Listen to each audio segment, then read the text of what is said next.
Olá, meus caros. Nessa oportunidade eu vou falar sobre ganhar almas para Jesus ou para uma instituição religiosa.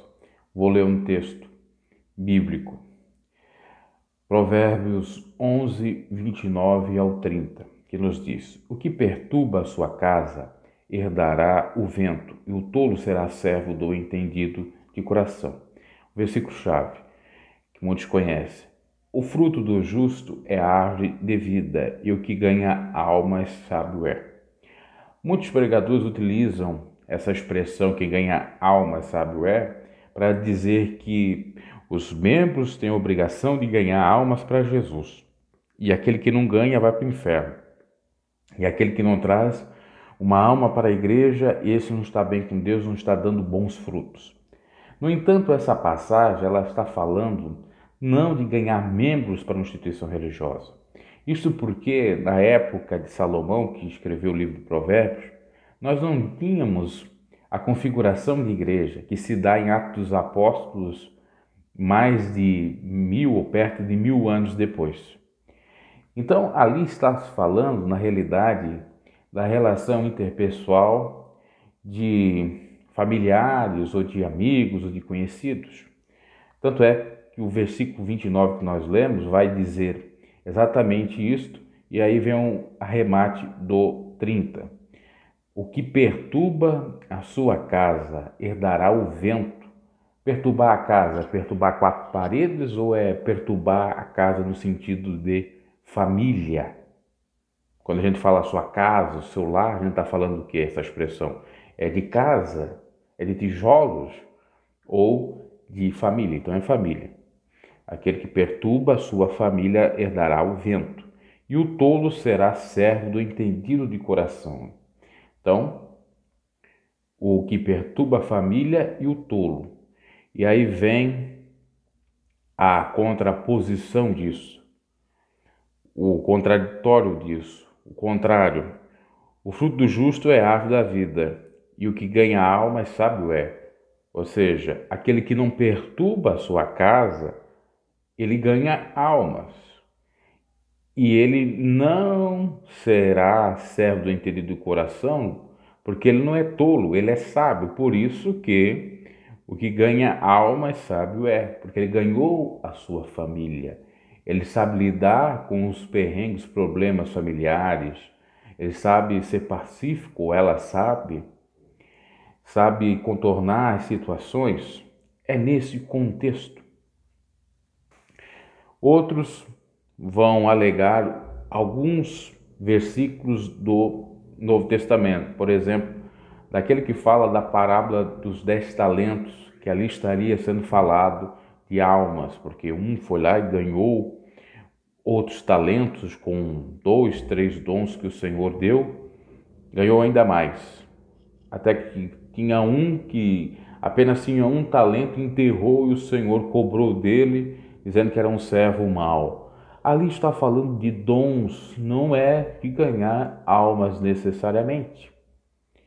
Mas a missão evangelística, o ide do Senhor, ide pregai para todo mundo, para que as pessoas conheçam a verdade de Cristo, ensinando as nações que o próprio Cristo falou e batizando em nome do Pai, do Filho e do Espírito Santo, não é a nossa incumbência de cristão ganhar almas para Jesus? Sim, almas para Jesus. No entanto, se a gente parar para analisar, não é nós que ganhamos, é o Espírito Santo que nos usa com os dons de Deus para tocar vidas, para que elas se arrependam e tenham um encontro com o Senhor. Tanto é verdade que nem é necessário, em algumas ocasiões, a pregação da palavra para que Deus venha falar ao coração de alguém converter. Nós temos o apóstolo Paulo, ninguém pregou para o apóstolo Paulo, a não ser depois que ele teve um encontro com o Senhor. Ele estava indo em Damasco, o próprio Senhor falou com ele: Saulo, Saulo, por que me persegues? Outro exemplo de Cornélio, era um homem temente a Deus. Deus sabia que ele era uma pessoa fiel e queria lhe dar a chancela do Espírito Santo, e que ele aceitasse a Cristo. Então, Deus convence o pregador, Pedro, na ocasião, a ir lá pregar. Então, o que eu digo? Exatamente, Deus utiliza seus servos, seus pregadores, seus embaixadores para ganhar alma, mas quem trabalha é o Espírito Santo. O pregador não é nada sem o Espírito Santo. O pregador não ganha almas. Eu, você, não ganhamos almas de ninguém.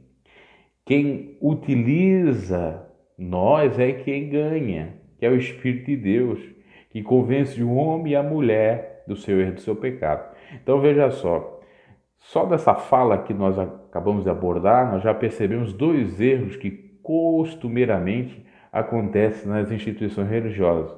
O primeiro erro, de que se nós não pertencermos a uma instituição religiosa, não estivermos lá ganhando almas para Cristo, nós não estamos dando bons frutos. E que nós é que ganhamos almas. Não é verdade. Porque senão nós temos a competição daqueles que ganham mais almas e daqueles que não ganham tantas almas assim. Nós temos a soberba por parte do ganhador de almas. Mas a Bíblia também diz lá em Apocalipse que Deus vai julgar cada um de nós de acordo com as nossas obras. E se nós pregamos o Evangelho e almas se rendem a Cristo Jesus, como Pedro pregou na sua primeira pregação, ganhou quase 3.000 almas para Cristo, então nós estamos fazendo certo. Isso que você está dizendo é errado. É aí que nós chegamos ao ponto X da questão. Eu não estou falando que é errado você deixar o Espírito Santo trabalhar, você utilizar o seu dom ou deixar o Espírito Santo que se manifeste com um dom em sua vida para ganhar almas para Cristo. Não é para a instituição religiosa. Pedro ganhou foi para Cristo. Não foi para um sistema religioso. Não foi para essas almas serem alienadas, fanatizadas, iludidas, amedrontadas, porque se não fizerem de acordo conforme os ditames da instituição religiosa, vai para o inferno. Por exemplo, se não dá o dízimo, vai para o inferno. Se não dá a oferta, não está dando frutos. Inclusive tem uma outra balela que se diz muito em igreja. Olha, se você não pode pregar, invista na obra missionária, com oferta, com dízimo, que aqueles que podem, têm sabedoria, vão ao campo missionário, até porque eles estão capacitados e esse dinheiro vai servir para custeio do seu trabalho, para a manutenção da obra. Aí você acredita piamente nisto, só que não percebe que muitas das vezes é enganado, porque eles fazem aquelas campanhas para ajudar a obra, geralmente é na África, geralmente é em locais paupérrimos, e o camarada pega aquele dinheiro e não faz missão coisíssima nenhuma.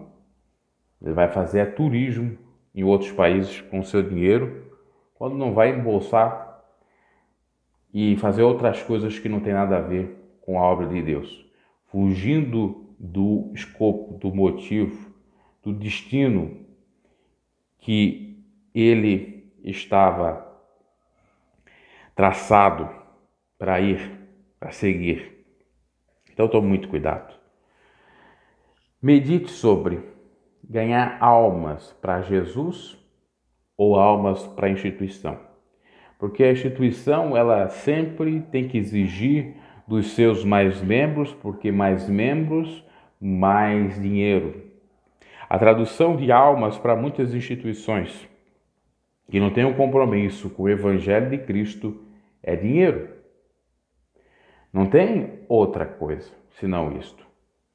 Principalmente quando se diz que para ser membro você tem que deixar as suas contribuições, você tem que dar o dízimo. Se não dá, não é membro, não é considerado obreiro, não pode tomar a ceia. E há quem diga que isso seja mentira, mas muitas instituições, inclusive aquela qual eu pertenci, fazia isto. Está bem claro no seu próprio estatuto que você não tem acesso e que lá diz que existem os direitos do membro e também os deveres do membro. E os deveres do membro, um deles é, se não o mais importante para eles sobreviverem, são as contribuições, ou é a contribuição específica do dízimo. Para você ter uma ideia, na Igreja Católica não se exige 10%, se exige a quantidade que você pode dar, de 3%, 5% ou mais de 10% para o dízimo. Isto, obviamente, é uma maneira de receber, porque do contrário pode não receber. Essa instituição é mais flexível nesse sentido, mas também peca, porque se não seguirem os ditames de acordo com o que manda o catecismo ou os regulamentos da própria instituição católica, você não é considerado um salvo, não é considerado um católico. Então, analisai com todo cuidado, principalmente você que tem uma missão de Deus de levar o Evangelho de Cristo às pessoas, que às vezes você está sendo enganado, iludido, pois você diz, vai àquela instituição, lá é pregada a doutrina, lá as coisas funcionam, são de Deus, e parará, e parará. Na realidade, a instituição está te usando. Primeiro que você não ganha nada, pois assina como um obreiro voluntário, não tem direitos trabalhistas. Segundo, que você está levando pessoas para serem aprisionadas, enganadas, a darem também. Porque se existe 40 membros dando o dízimo, é uma coisa. Se tivermos 60, já é uma outra realidade com relação às finanças. E assim essa instituição se perpetua no poder, os grandões continuam ganhando, sem trabalhar de verdade, sendo pesado para o povo, não seguindo o exemplo de Paulo, que trabalhava, que confeccionava tendas, que vivia de aluguel e que foi o primeiro e mais genuíno missionário, o evangelista da igreja. Ninguém quer seguir os conselhos do apóstolo Paulo nesse quesito. Querem é mamata, querem é viver muito bem nas custas dos tolos, ou mamar nas próprias tetas da ignorância do povo. Para concluir e encerrar esse comentário, reflexão acerca de ganhar almas para Jesus e almas para a instituição. Você ganha uma alma para Jesus quando essa pessoa ela passa a produzir os frutos do Espírito Santo e passa a seguir a doutrina de Cristo, amar a Deus sobre todas as coisas e o próximo a si mesmo. Diferente daquele que você ganha para a instituição, que vai ser um ferrenho defensor da placa denominacional, vai ser um ferrenho defensor das práticas de uso e costume daquela referida instituição, vai contribuir, vai ajudar na cadeia, vamos dizer, alimentar dessa instituição, e vai ser mais um enganado, mais um boneco de ventrílogo nas mãos dessa gente sacana, de famílias, de instituições que são do homem, não são de Deus. Por mais que digam que seja do homem, não tem nada de Deus ali. Foi o homem que fundou, tanto é que ele passa sempre o bastão para os familiares, eles não passam para outros, eles não fazem o que literalmente a palavra de Deus quer, que é amar o próximo como a si mesmo e a Deus sobre todas as coisas. Pense sobre, teria muitas das coisas para dizer, exemplificar, referente a ganhar almas para Cristo ou almas para uma instituição, de ser enganado, de estar fazendo uma obra para Deus, enquanto que você pode estar fazendo, sem saber, obra para os homens, para sustentar uma dita nação de Deus, uma igreja de Deus. A igreja somos nós, não é quatro paredes. Quem ganha almas não é necessariamente no sentido de levar para Cristo, mas ganhar no sentido mais, eu diria, clássico, de ter comunhão ou comunicação com essa pessoa. Quem ganha, seja em casa mesmo, que um filho ouve um pai, que um pai ouve um filho, que há harmonia, que há comunicação, realmente, como diz Salomão, é sábio. Do contrário, com toda certeza, é tolo, e principalmente esses que fazem uma obra que acham que é para Deus, que na realidade é para a instituição, aqueles que acham que estão ganhando almas para Jesus, mas na realidade é para a instituição, assim como eu mesmo já fui um desses que trabalhou cegamente fazendo publicidade, merchandising para uma instituição que não me deu financeiramente nenhum retorno, espiritualmente da mesma forma. E se não fosse Cristo de fato, se não fosse o Espírito Santo sobre a minha vida, nem sei o que seria de mim. E principalmente a misericórdia do Senhor é que me trouxe de volta para Ele e não para a instituição religiosa.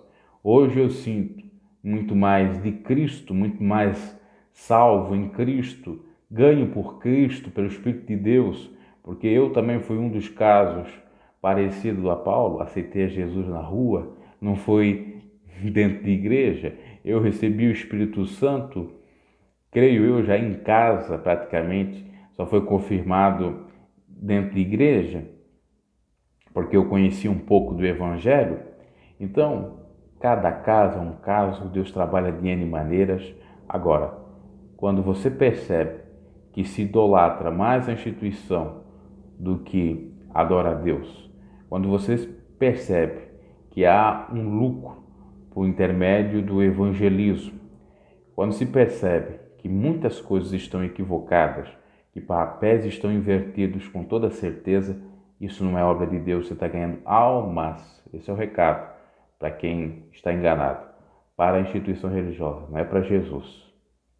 E aqueles que me mandam pregar lá nas ruas, pregar não sei aonde, que foram erroneamente doutrinados por muitos dessa forma, não estou combatendo o evangelismo de rua, não estou sendo contra pregação em praças, eu estou falando é que cada caso é um caso, que cada agir de Deus é de uma forma, Deus salva quem Ele quer, se quiser, utilizando ou não as pessoas. Também não sou favorável à questão da predestinação. Eu digo, Deus pode salvar a pessoa dando a oportunidade. Por exemplo, se Paulo não quisesse aceitar aquela repreensão do Senhor, ele não aceitaria e, por conseguinte, perderia a salvação. Mas ele atentou para a verdade divina de Cristo. Essa é, com toda certeza, a verdade dos fatos. Então, você que fica me xingando, que não sabe nem 1% da minha vida, saiba que Deus me utiliza, assim como muitos, para pregar a verdade aqui, para esclarecer a verdade aqui no YouTube, tá? Outros Deus utiliza na praça, outros Deus utiliza nas ruas, até mesmo lá dentro do templo. Mas não quer dizer que todos têm que ser iguais, porque a operação do Espírito ela é variada, de várias formas. E eu não ganho alma para ninguém. Eu não ganho alma para a instituição. E nem para Deus eu não ganho alma. Porque quem ganha alma é o Espírito de Deus utilizando eu, ou utilizando você. Então, quando você diz, vai ganhar alma, eu ganho almas, quem ganha é o Senhor. Quem trabalha no coração é o Senhor. Pode nos utilizar? Pode. Por que não? Agora não é para o homem se gabar. Deus os abençoe, faça compreender melhor essa verdade. Isso já foi me revelado há muito tempo, inclusive bem naquele tempo que eu acabei saindo da instituição, que isso era tudo balela, que você estava lá como um soldado não de Cristo, mas na instituição, com aqueles fardos pesados, dizendo amém, amém, amém para tudo, enquanto a partida você sofrendo, você não tendo reconhecimento, pois, querendo ou não, você estava chamando pessoas para aquela instituição. Não eram para Cristo, era para ser membros daquela instituição. E nós devemos pregar para pessoas aceitar a pessoa bendita de Cristo para ter um novo nascimento. Até mais.